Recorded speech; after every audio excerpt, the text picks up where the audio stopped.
नमस्कार दोस्तों, एजुकेशन 24 में आपका स्वागत है। दोस्तों आज के वीडियो बहुत ही खास होने वाला है क्योंकि आज के इस वीडियो में हम लोग जानेंगे कि बीए परीक्षा में आंसर को बना बनाकर कैसे लिखें। यानी कि अगर किसी प्रश्न का उत्तर आपको याद नहीं है तो उस प्रश्न का उत्तर आप कैसे बना के लिखेंगे। और साथ ही साथ इस वीडियो के अंदर हम लोग ये भी जानेंगे कि किसी भी प्रश्न का हेडिंग कैसे बनाया जाता है। तो आइए देर न करते हुए वीडियो को शुरू करते हैं और जानते हैं। दोस्तों मान लीजिए आप परीक्षा के अंदर बैठे हुए हैं और आपको क्वेश्चन पेपर मिल चुका है और उस क्वेश्चन पेपर के अंदर आपका क्वेश्चन आया है कि शिक्षा आयोग 1964 से 1966 की शिक्षा का उद्देश्य बताइए। अब दोस्तों आपको ये प्रश्न जो है समझ में नहीं आ रहा है और ना ही इस प्रश्न का उत्तर आपको याद है। तो सबसे पहले आप क्या करेंगे, सबसे पहले आप इस प्रश्न को 2 से 3 बार पढ़ेंगे और समझने की कोशिश करेंगे कि ये प्रश्न आपसे क्या पूछ रहा है। तो प्रश्न कह रहा है कि शिक्षा आयोग 1964 से 1966 की शिक्षा का उद्देश्य बताइए। यानी कि ये जो शिक्षा आयोग है 1964 से 1966 वाला, इसके शिक्षा का क्या उद्देश्य है, इसके बारे में आपसे पूछ रहा है। अब दोस्तों आपको जो है शिक्षा आयोग यानी कि ये जो शिक्षा आयोग है इसके बारे में आपको कुछ भी पता नहीं है।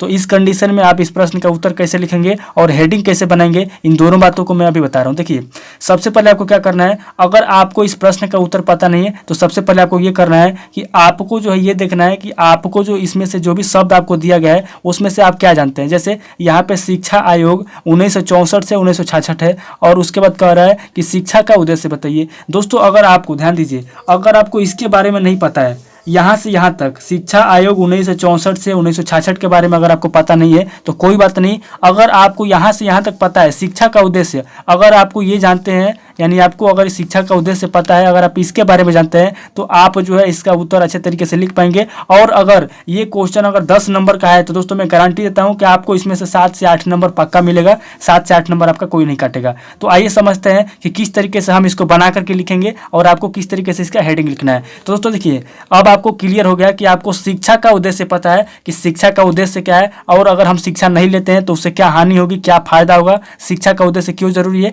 तो इसके बारे में हम लोग लिखने वाले हैं। तो सबसे पहले आप क्या करेंगे, सबसे पहले आप दोस्तों इस प्रश्न का जो है कि परिभाषा लिखेंगे। क्योंकि अगर आप शिक्षा आयोग के बारे में नहीं जानते हैं, शिक्षा का उद्देश्य लिखेंगे तो डायरेक्ट आप शिक्षा का उद्देश्य नहीं लिख सकते क्योंकि आप बीए के एग्जाम दे रहे हैं और बीए के एग्जाम में दोस्तों किसी भी प्रश्न का अगर आप डायरेक्ट उत्तर लिखेंगे तो ज़्यादा अट्रैक्टिव नहीं होगा। तो इसीलिए दोस्तों आपको क्या करना है, सबसे पहले आपको बना करके लिखना है। यहाँ पे आप पहला हेडिंग लिखेंगे इसका परिभाषा। तो यहाँ पे दोस्तों सबसे पहले हम लोग लिखेंगे परिभाषा और परिभाषा के अंदर हम लोग क्या लिखेंगे, तो परिभाषा के अंदर दोस्तों हम लोग लिखेंगे शिक्षा का उद्देश्य। यानी कि शिक्षा का उद्देश्य क्या है इसके बारे में हम लोग परिभाषा के अंदर लिखेंगे। अब दोस्तों यहाँ पे हम लोग दूसरा हेडिंग लिखेंगे और दूसरे हेडिंग के अंदर हम लोग किस तरीके से बना के लिखेंगे, तो आपको जो है शिक्षा का उद्देश्य पता है तो आप डायरेक्ट शिक्षा का उद्देश्य भी लिख सकते हैं। लेकिन अगर आप डायरेक्ट शिक्षा का उद्देश्य लिखते हैं तो इससे आपको ज़्यादा नंबर नहीं मिलेगा, आपको इसको थोड़ा बना करके लिखना पड़ेगा। तो कैसे बनाएंगे, तो अगला हेडिंग आप बना सकते हैं शिक्षा का उद्देश्य और इसके अंदर आप पॉइंट देके लिखना पड़ेगा आपको। तो यहाँ पे दोस्तों मैं आपको बता रहा हूँ, ध्यान से समझिए किस तरीके से इसको बना के लिखेंगे। यहाँ पे दूसरा हेडिंग हम लोग लिखेंगे शिक्षा का उद्देश्य।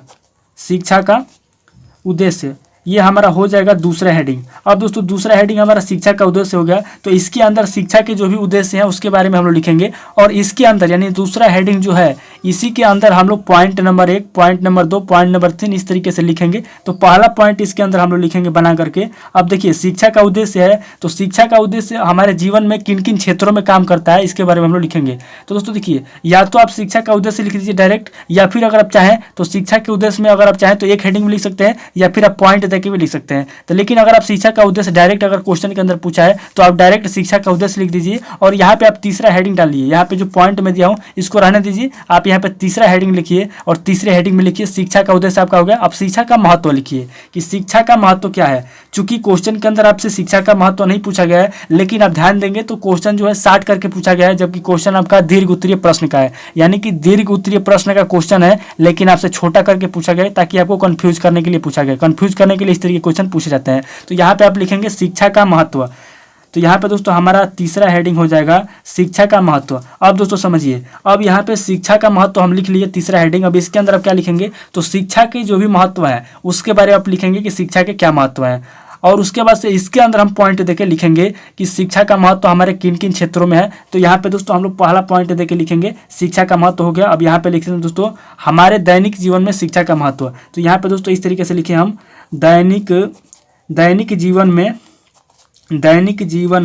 शिक्षा का महत्व। ध्यान से समझिएगा दोस्तों, बहुत ही इंपॉर्टेंट पॉइंट है। दैनिक जीवन में शिक्षा का महत्व इस तरीके से आपको लिखना है दैनिक जीवन में शिक्षा का महत्व बना करके, ठीक है। उसके बाद यहाँ पे दूसरा पॉइंट नंबर देंगे। देखिए यहाँ पे शिक्षा के महत्व में पहला पॉइंट आपका हो गया दैनिक जीवन में शिक्षा का महत्व, यानी कि हमारे दैनिक जीवन में, हमारे जीवन में शिक्षा का क्या महत्व है, इसके बारे में आप यहाँ पे लिखेंगे। उसके बाद दूसरा पॉइंट देंगे और इसके अंदर लिखेंगे सामाजिक जीवन में शिक्षा का महत्व, क्योंकि सामाजिक जीवन में भी शिक्षा का बहुत बड़ा रोल होता है। तो यहाँ पे दोस्तों हम लिखेंगे सामाजिक जीवन में शिक्षा का महत्व। ये हमारा हो जाएगा दूसरा हेडिंग, इस दूसरे पॉइंट के अंदर शिक्षा का महत्व, ये हमारा हो गया दूसरा पॉइंट।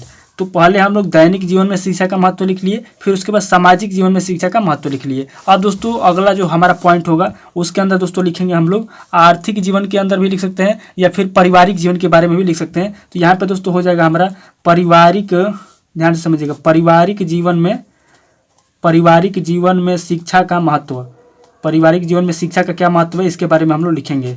पारिवारिक जीवन में शिक्षा का महत्व, ये हमारा हो जाएगा अगला हेडिंग। अब दोस्तों हम लोग शिक्षा के महत्व में दैनिक जीवन में लिख लिए, सामाजिक जीवन में लिख लिए और पारिवारिक जीवन में लिख लिए कि शिक्षा का महत्व क्या होता है। फिर हम लोग दोस्तों अगला पॉइंट लिखेंगे इसके अंदर कि हमारा जो है कामकाजी जीवन, यानी कि अगर हम यानी यहाँ पे आ जाएगा आपका प्रोफेशनल, यानी कि आप अगर किसी ऑफिस के अंदर काम करते हैं या फिर आप कोई जॉब करते हैं या फिर कोई नौकरी करते हैं तो उसके लिए आपको क्या क्या शिक्षा की आवश्यकता होती है उसके बारे में आपको लिखना है। तो यहाँ पे दोस्तों हम लोग लिखेंगे कामकाजी जीवन में शिक्षा का महत्व, यह हमारा अगला हेडिंग हो जाएगा।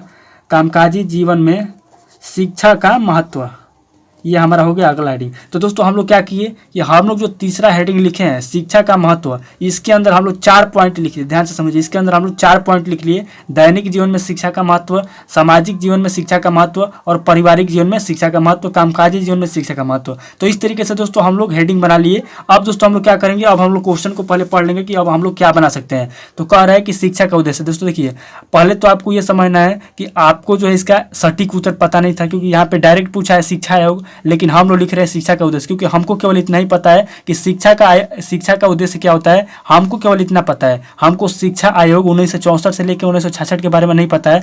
तो हम क्या करेंगे, हम शिक्षा का उद्देश्य लिखेंगे, लेकिन हम डायरेक्ट केवल शिक्षा का उद्देश्य एक लाइन में लिख सकते हैं, क्योंकि अगर एक लाइन में केवल शिक्षा का उद्देश्य लिख के खत्म कर देंगे तो हमको ज़्यादा नंबर नहीं मिलेगा, क्योंकि हम बीए के एग्जाम दे रहे हैं। तो इसीलिए हम क्या करेंगे, इसको बना करके लिखेंगे। बनाने के लिए क्या करेंगे, बनाने के लिए पहले हम इसकी परिभाषा लिखेंगे, फिर शिक्षा का उद्देश्य लिखेंगे, फिर उसके बाद शिक्षा का महत्व लिखेंगे और शिक्षा के महत्व में बना के लिखेंगे कि दैनिक जीवन में शिक्षा का महत्व, सामाजिक जीवन में शिक्षा का महत्व, पारिवारिक जीवन में शिक्षा का महत्व और कामकाजी जीवन में शिक्षा का महत्व। अब जब हम इतना लिख लेंगे तो इतना लिखने में दोस्तों आपका 2 से 2.5 पेज खत्म हो जाएगा। अब लास्ट में क्या करेंगे, लास्ट में अगर आपको कुछ और याद नहीं आएगा तो लास्ट में आप यहाँ पे निष्कर्ष लिखेंगे। ध्यान समझिए, यहाँ पे आप चौथा पॉइंट जो है आप यहाँ पे लिखेंगे निष्कर्ष, और निष्कर्ष के अंदर आप लिख देंगे थोड़ा सा इस सभी को मिला करके निष्कर्ष के अंदर थोड़ा बहुत लिख देंगे कि निष्कर्ष के अंदर आप लिख देंगे कि शिक्षा का उद्देश्य क्या होता है, दैनिक जीवन में इसका क्या महत्व है और शिक्षा का क्या महत्व होता है। तो इस तरीके से दोस्तों आपका जो क्वेश्चन है कि शिक्षा आयोग 1964 से 1966 की शिक्षा का उद्देश्य बताइए, तो हमको जो है इसके बारे में नहीं पता है, हमको इसके बारे में पता है तो हम इसके बारे में लिख दिए। तो दोस्तों आपको एग्जाम के अंदर एक बात का ध्यान रखना है कि आप जो है जिस भी प्रश्न का उत्तर लिखेंगे, जो भी प्रश्न आपसे पूछा गया, अगर आपको उस प्रश्न का सटीक उत्तर याद नहीं है तो आप क्या कीजिए, उस प्रश्न का खंडन कीजिए। उस प्रश्न का खंडन करेंगे तो आपको जो एक एक शब्द के बारे में पता चल जाएगा कि किस शब्द के बारे में आप जानते हैं। जैसे यही प्रश्न को ले लीजिए, इसी प्रश्न को, तो इस प्रश्न में शिक्षा आयोग है 1964 से 1966। अगर हम इस बीच वाले 1964 से 1966 को हटा दें तो क्या बचेगा, हमारा केवल बचेगा शिक्षा आयोग। अब जब हमारा शिक्षा आयोग बचेगा तो हम अगर चाहें तो डायरेक्ट लिख सकते हैं कि शिक्षा आयोग क्या होता है। और अगर हमको शिक्षा आयोग के बारे में सटीक उत्तर पता नहीं है तो हम क्या करेंगे, डायरेक्ट हम शिक्षा का उद्देश्य लिख देंगे, क्योंकि शिक्षा का उद्देश्य थोड़ा बहुत हर किसी को पता होता है। तो इस तरीके से दोस्तों आपको क्या करना है, इस प्रश्न का हेडिंग बना लेना है और इसके बारे में अपने मन से बना करके लिखना है। क्योंकि दोस्तों देखिए मैं बार बार बोलता हूं कि एग्जाम के अंदर जो एग्जामिनर कॉपी चेक करने वाले होते हैं उनके पास इतना समय नहीं होता है कि आपके जो है एक एक शब्द को, एक एक लाइन को चेक करेंगे, उनके पास ज़्यादा समय नहीं होता है। बस आपको क्या करना है, आपको ये ध्यान रखना है कि आपको अच्छे तरीके से, साफ सुथरे तरीके से लिखना है और हेडिंग अच्छे तरीके से लिखना है, ताकि उनको ये ना लगे कि आपको कुछ पता नहीं है। तो दोस्तों आपको ये वीडियो कैसा लगा, अगर वीडियो अच्छा लगा तो वीडियो को लाइक कीजिए, शेयर कीजिए और कमेंट करके बताइए कि आपको नेक्स्ट वीडियो किस टॉपिक के ऊपर चाहिए। थैंक यू दोस्तों।